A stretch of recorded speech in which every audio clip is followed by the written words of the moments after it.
Pati coaches ng PBA dismayado mga idol sa inilatag na 4-point play para sa next conference at may iba namang coaches sa liga ang pumapabor dito mga idol.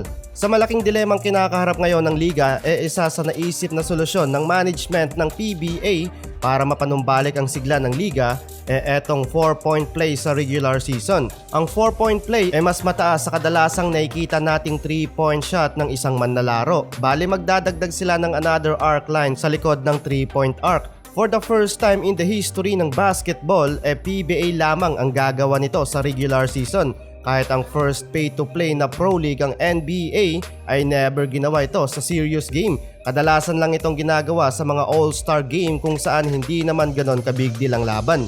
Kahit sa FIBA nga mga idol hindi rin ito sinusubukan.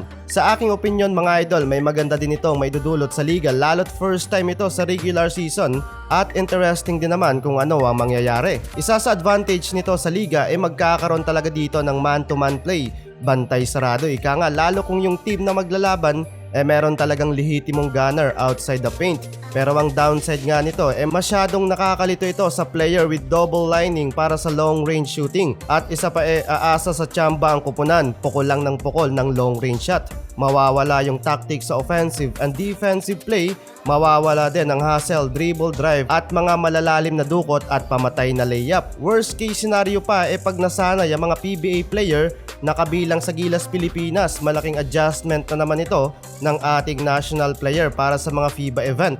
Hirap na nga ang ating mga pambato, kulang sa preparasyon tapos another adjustment na naman. Maganda sana siguro mga idol kung sinubukan muna nila ito sa D-League kung may maganda bang maidudulot, kaso nirekta nila sa Pro League. Not to mention na risky ito sa mga talents ng bawat kupunan. Ginaya siguro mga idol ang North Korea na imbes stress ang punto sa 3 points made equivalent ng 4 points at 3 points naman para sa slam dunk.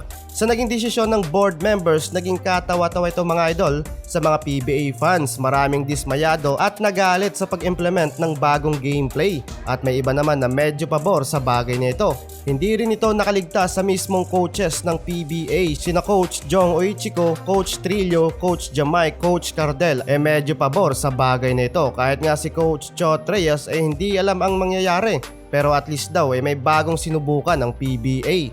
Samantalang hindi man ganon kakontra si Yengyao sa bagay na ito, may warning si CYG sa magiging consequences sa rules na ito. He said na gusto niya sa mga bagay na risky, so let's enjoy an interesting season. Pero direkta namang sinabi ni Coach Timko na hindi raw siya fan ng 4-point shot. Sa palagay niya mga idol na maganda lang ito sa all-star game but not for serious basketball. Pero sa tingin niyo mga idol, who is behind this decision? Matalinong hakbang nga ba ito ng PBA management para sa kanilang marketing strategy or kamangmangan ang bagay na ito? I-comment mo na yan sa ating comment section. At kidding aside mga idol, pabor nga ba ito kay Junmar Fajardo?